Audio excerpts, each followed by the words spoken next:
जब कभी भी देश में भयावह स्थिति बनते हम देखते हैं तो अक्सर एक नाम सुनते हैं, NDRF, national disaster response force, जिसे कहा जाता है राष्ट्रीय आपदा प्रतिक्रिया बल।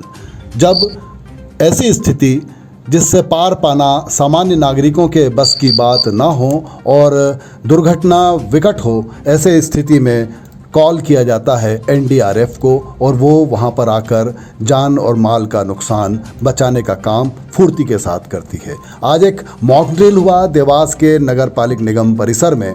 यहाँ पर बताया गया कि यदि एक बिल्डिंग गिर गई हो और स्थिति भयावह हो गई हो, ऐसी स्थिति में उसमें फंसे हुए लोगों को कैसे निकाला जा सकता है। एनडीआरएफ के एक अधिकारी बता रहे हैं, आप उनको सुनिए और साथ में देखिए कि किस तरह से हुई ये मॉक ड्रिल। बेसिकली हमारी 11th बटालियन जो कि बनारस में स्थित है और एक हमारी आरआरसी यहाँ पे भोपाल में है। आरआरसी का मतलब है रीजनल रिस्पांस सेंटर।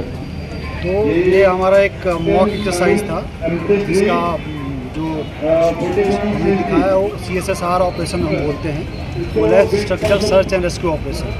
बेसिकली हमने एक सिचुएशन को सिमुलेट किया था यहाँ पे आज ये नगर पालिका बिल्डिंग में। यदि मान लीजिए कि कोई अर्थक्वेक आ जाता है और ऐसी कोई इमरजेंसी आ जाती है जिससे बिल्डिंग कोलैप्स हो जाती है, गिर जाती है और इसमें कुछ विक्टिम्स फंसे रह जाते हैं। तो नॉर्मली क्या होता है कि ऐसा कोई कोलैप्स स्ट्रक्चर होता है या कोई बिल्डिंग गिरती है तो जो सरफेस विक्टिम होते हैं उसको तो जो यहाँ पे जो अवेलेबल फर्स्ट रिस्पॉन्डर जिसको बोलते हैं या जो first person who is available here on the site वो निकाल लेते हैं और खुद भी विक्टिम भी बाहर निकल जाते हैं। लेकिन एनडीआरएफ का जो कि स्पेशलाइज्ड फोर्स है उसका काम तब आता है जब ऐसे विक्टिम जो बिल्कुल अंदर फंसे हुए हैं, जिनको इजीली निकालना मुश्किल है, उनके पास तक एक्सेस बनाना मुश्किल है, तो एनडीआरएफ का रोल आता है। तो उसी के उपलक्ष्य में हमने एक यहाँ पर डेमो दिखाया कि यहाँ पे बिल्डिंग कोलैप्स हो गई थी, उसमें कम से कम 5-7 विक्टिम अंदर फंसे हुए थे जिनको कि आसानी से नहीं निकाला जा सकता।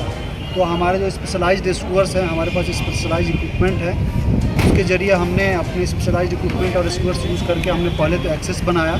एक्सेस बनाने के बाद हमने विक्टिम को स्टेबलाइज़ किया, क्योंकि नॉर्मली आप देखे होंगे कि कोई रोड एक्सीडेंट हो जाता है, ऐसा कुछ हो जाता है तो आप भी देख पाते होंगे कि लोग उसको मतलब जस्ट पहले बचाते हैं, सब्सटेंस की तरह किसी वस्तु की तरह उठा के और एम्बुलेंस में डाल देते हैं, किसी व्हीकल में डाल देते हैं।